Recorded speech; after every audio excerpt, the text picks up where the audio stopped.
अमावस्या और पूर्णिमा दो बहनों की कथा। पौराणिक कथाओं के अनुसार एक राजा और एक रानी थी। उनकी दो लड़कियां और दो लड़के। एक लड़की का नाम पूर्णिमा और दूसरी लड़की का नाम अमावस्या था। पूर्णिमा घर का सारा काम करती और भगवान की पूजा पाठ किया करती और गाय की सेवा करती थी।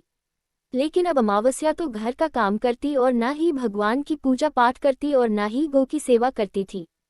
फिर भी राजा और रानी अपने दोनों बेटों और अमावस्या को बहुत प्यार करती थी, लेकिन पूर्णिमा से नफरत करते थे। राजा के दोनों लड़के और लड़कियां धीरे धीरे बड़े हो गए। राजा ने दोनों लड़कों का विवाह करवा दिया, जिसके बाद रानी ने कहा कि दोनों लड़कियां भी विवाह के योग्य हो गई है तो इनके लिए भी कह दोनों बहनों का विवाह करवा दो, लेकिन अमावस्या का विवाह किसी बड़े घर में करना और पूर्णिमा को किसी गरीब घर में कर देना, क्योंकि पूर्णिमा को घर का काम करना है और भगवान की पूजा पाठ करना और गाय की सेवा करना यही पसंद है। अब रानी ने राजा को दोनों बहनों का रिश्ता तय करने के लिए भेजा, तो राजा अपने पड़ोसी राज्य की राजकुमार से अमावस्या की शादी का रिश्ता तय कर देते हैं और उसी गांव में एक गरीब लड़के से पूर्णिमा की शादी का रिश्ता तय कर दी है। राजा अपनी रानी को दोनों बहनों की शादी के रिश्ते के बारे में बताते हैं, तो रानी हम सोचती है कि पूर्णिमा की भगवान कैसे मदद करते हैं, क्योंकि यह पूजा पाठ बहुत करती है और गाय की सेवा भी करती है। पूर्णिमा के भाई और भौजाई पूर्णिमा से बहुत प्यार करते थे। कौन सी पूर्णिमा उनको घर काम में हाथ बटाती थी और अमावस्या उन पर अपना रोब जमाती थी। राजा इसके कुछ दिनों बाद ही उनका विवाह करवा देते हैं और जब राजा और रानी उन दोनों लड़कियों को विदाई देते हैं, अमावस्या को विदाई के समय बहुत सारी धन दौलत देते हैं और पूर्णिमा को कुछ भी नहीं देती है। इसके बाद दोनों बहनें अपनी अपनी ससुराल चली गई। अमावस्या ने अपने घर शिव चर्चा की, जिसमें उसने पूरी गांव के लोगों को अपने घर बुलाया, लेकिन पूर्णिमा को नहीं। जब गांव की औरतें अमावस्या के यहाँ जा रही थी, तब पूर्णिमा अपने दरवाजे के बाहर बैठी हुई थी। उन्होंने पूर्णिमा से कहा कि तुम्हारी बहन के घर शिव चर्चा है, तुम नहीं चलोगी क्या? पूर्णिमा ने नहीं कहा, मुझे तो बुलाया ही नहीं। वह कैसे चल सकती हूँ? और तो नहीं कहा, बुलाया नहीं तो क्या हुआ, वहाँ तो भगवान की शिव चर्चा है, तुम चलो हमारे साथ। पूर्णिमा उन औरतों की बात मानकर उनके साथ चली जाती है। जब अमावस्या की नज़र पूर्णिमा पर पड़ी तो अमावस्या ने गुस्से में आकर पूर्णिमा से कहा, तू यहाँ क्यों चली आई? तो मैंने बुलाया ही नहीं। खैर कोई बात नहीं, तुम आई गई हो तो चुपचाप बैठे रहना, इधर उधर मत घूमना। इस तरह से अमावस्या ने पूर्णिमा की गरीबी का मजाक उड़ाया। अमावस्या की बातें सुनकर पूर्णिमा की आंखों से आंसुओं की धारा बहने और भगवान शिव से हाथ जोड़कर पूर्णिमा मन ही मन विनती करने लगी, हे भगवान, क्या पूजा पाठ करना, घर का काम करना और गौसेवा करना ये गलत है? मेरा कसूर क्या है? आपका कृपा करेंगे मुझ पर। पूर्णिमा बारंबार भगवान से यही कहती रही। जितनी में शिव चर्चा पूरी हो गई। अब अमावस्या भगवान का प्रसाद बांटने लगी, तो उसने सबको भगवान का प्रसाद दिया, लेकिन पूर्णिमा को नहीं दिया। पूर्णिमा बिना प्रसाद के ही घर लौटने लगी, तो रास्ते में उसने सोचा कि बच्चे प्रसाद मांगेंगे तो मैं उन्हें क्या कहूँ। कि उसने सोचा कि मैं अपने मायके अपने भाई के घर होकर जाएगी और जाऊंगी और वहां से बच्चों के लिए कुछ लेकर आऊंगी। ऐसा सोचती हुई वह अपने घर आ गई और उसने अपने पति और बच्चों से कहा कि मैं अपने मायके जा रही हूँ। पति कहा ठीक है, और पूर्णिमा मायके के लिए रवाना हो गई। चलते चलते एक चबूतरा दिखा, जिस पर तुलसी का पौधा लगा हुआ था और उसके ऊपर बूढ़ी औरत बैठी हुई थी और कोई नहीं, साक्षात वो पार्वती थी। उस बूढ़ी औरत ने पूर्णिमा से कहा, बेटी तुम कौन हो और कहाँ जा रही हो? तो पूर्णिमा ने अपना परिचय दिया। रोशनी पूर्णिमा से कहा, ये तुलसी का पौधा सूख रहा है, इसमें थोड़ा पानी डाल दो और इस चबूतरे की साफ सफाई कर दो, जिससे मुझे थोड़ी ठंडक। पूर्णिमा ने कहा, ठीक है माँ जी। उसने तुलसी में पानी डाला, चबूतरे की साफ सफाई की और उसको भी, औरत को भी नहला दिया और उसके पैर दबाए और कहा, और क्या काम है? बूढ़ी औरत ने कहा, कुछ नहीं, अब तुम जाओ और वापस आते समय मुझसे मिलकर जाना। तो उसने कहा ठीक है माँ जी, और वहां से रवाना हुई। तो चलते चलते एक मंदिर आया। वहां पर भी एक बूढ़े बाबा मिले जो चबूतरे पर बैठी थे। वह कोई और नहीं, साक्षात भगवान महादेव थे। उन्होंने पूर्णिमा से कहा, बेटी तुम कौन हो और कहाँ जा रही हो? पूर्णिमा ने अपना परिचय दिया। फिर उसको बाबा ने, पूर्णिमा चबूतरे और इस मंदिर की सफाई कर दो। बेटी पूर्णिमा ने कहा, ठीक है बाबा, और उसने चबूतरे और मंदिर की साफ सफाई की और पूजा पाठ की और उसने बाबा को नहला दिया और कहा, और क्या काम है? बाबा भोले बाबा ने कहा, और कुछ नहीं बेटी, अब तुम जाओ और वापस आते समय मुझसे मिलकर जाना। पूर्णिमा ने कहा, ठीक है बाबा, और वे वहां से रवाना हुई। चलते चलते काली माँ का मंदिर मिला। वह भी एक बूढ़ी औरत चबूतरे पर बैठी हुई थी। उस बूढ़ी औरत ने, पूर्णिमा तुम कौन हो, कहाँ जा रही हो?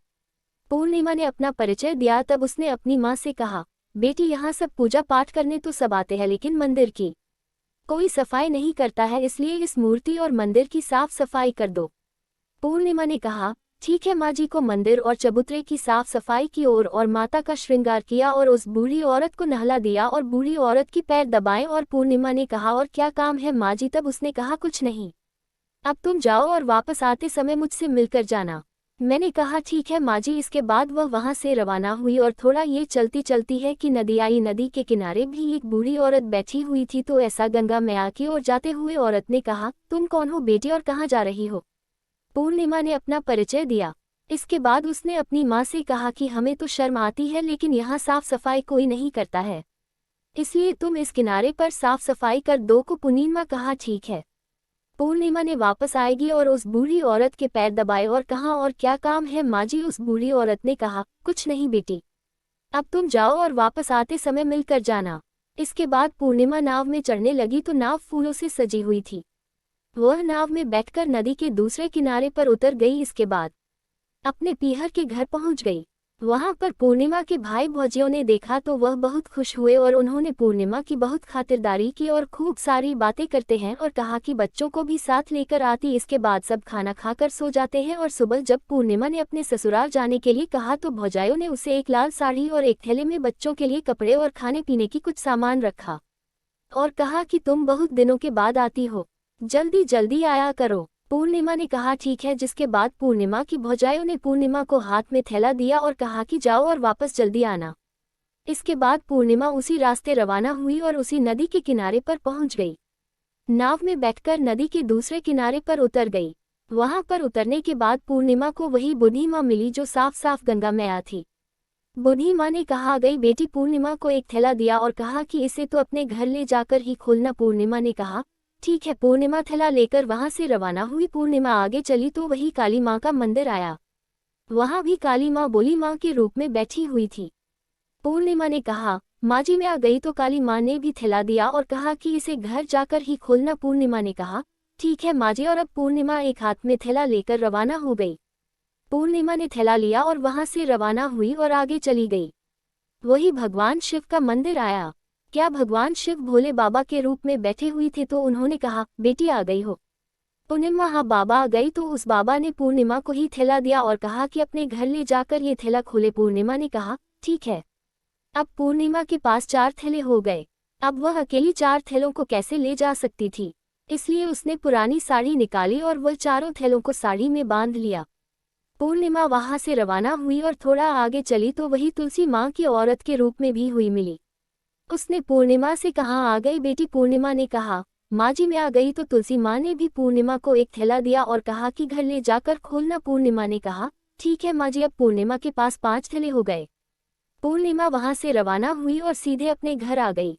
पूर्णिमा ने तीनों को नीचे रखा और सबसे पहले अपने मायका का थैला खोलने लगी। तो उसने बच्चों के लिए अच्छी अच्छी कपड़े और बच्चों की खाने पीने की चीजें और कुछ खाने थे। पूर्णिमा ने अपने बच्चों को नए नए कपड़े लिए और खाने पीने की चीजें भी, तो बच्चे बहुत खुश हुए। अब पूर्णिमा ने दूसरा थैला खोला जो उसे गंगा माँ ने दिया था। उसमें सोना और चांदी भरा हुआ था। अब खोला जो काली माँ ने दिया था, उसमें 16 श्रृंगार का भरा हुआ था। अब पूर्णिमा ने चौथा थैला को खोला जो भगवान शिव ने उसे दिया था। उसमें धन संपत्ति और वह सारी खुशियां भरी हुई थी। और 5वां थैला तुलसी दिया था। उसमें चावल दाल और 7 प्रकार का दान भरा हुआ था। अब पूर्णिमा के घर में किसी भी चीज की कमी नहीं थी और उसका घर धन धान्य से परिपूर्ण हो गया। अब पूर्णिमा और उसका परिवार खुशी खुशी रहने लगा और पूर्णिमा के मन में विचार आया कि क्यों ना मैं भी अपने घर शिव चर्चा कराऊं, और शिव चर्चा का कार्यक्रम रखा। पूर्णिमा ने गांव के सभी लोगों को बुलाया और अपनी बहन के घर भी गई। अपनी बहन को बुलाने के लिए अमावस्या अपनी बहन की गई तो उसने देखा कि पूर्णिमा की घर में किसी भी चीज की कमी नहीं है। इतनी धन दौलत देखकर अमावस्या श्रीचकित रह गई और उसके पूर्णिमा से कहा, तुम्हारी घर में इतनी धन दौलत कहाँ से आई? पूर्णिमा ने कहा, देखो बहन, तुमने शिव चर्चा की और उसने मुझे नहीं बुलाया, तो भी मैं बिन बुलाए तुम्हारे घर आई और तुमने ही भगवान का प्रसाद तक मुझे नहीं लिया और तुमने मेरी गरीबी का मजाक भी उड़ाया। उसके बाद मैं जब अपने घर आ रही थी तो रास्ते में मेरे मन में विचार आया कि घर पर बच्चे जब प्रसाद मांगेंगे तो उन्हीं में क्या कहूंगी, इसलिए मैंने सोचा कि मैं अपने मायके जाऊंगी और मैं अपने मायके चली गई और जो कुछ भी घटना हुई वह सब अमावस्या को बता दी। तब अमावस्या पूर्णिमा से कहा कि तुम भी मान लो और मुझे ला दो, लेकिन पूर्णिमा ने कहा ये तो भगवान का प्रसाद है, फिर तो सबको दूंगी और तुम्हें भी दूंगी। फिर भी अमावस्या ने प्रसाद भी नहीं लिया और वैसे अपने घर चली गई। घर जाकर अपने बच्चों से कहकर वह अपने मायके जाने के लिए रवाना हो गई। चलते चलते रास्ते में वही तो पार्वती मिली जो चबूतरे पर बुढ़ी माँ का रूप धारण करके बैठी हुई थी। वह अमावस्या से कहा, बेटी तुम कौन हो और कहाँ जा रही हो? ये तुलसी का पौधा सूख रहा है, इसमें थोड़ा पानी डाल दो और इस चबूतरे की साफ सफाई कर दो।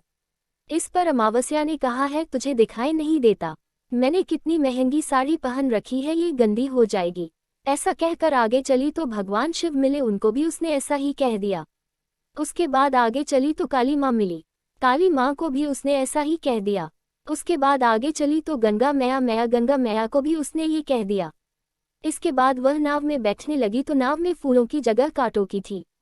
उसके पैरों में चुभ गए और वह नाव पर चढ़कर नदी को पार किया और किनारे उतर गई, अपनी मायके चली गई।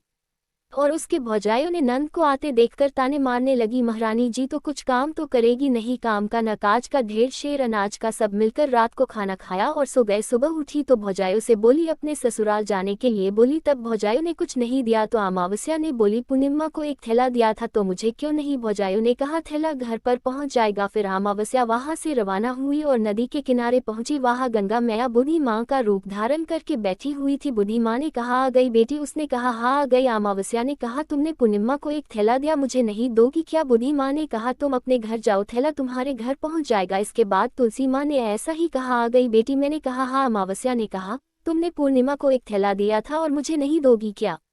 ने कहा, तुम अपने घर जाओ, थैला तुम्हारे घर पहुंच जाएगा। इसके बाद काली माँ ने भी ऐसे ही कह दिया। इसके बाद भगवान शिव ने भी ऐसी कह दिया। इसके बाद तो पार्वती ने भी ऐसे ही कह दिया। इसके बाद जब वे अपने घर पहुंची तो आंगन में 5 थैले रखी हुई थी। अमावस्या ने अपने मन में सोचा कि आज तो मैं निहाल हो गई।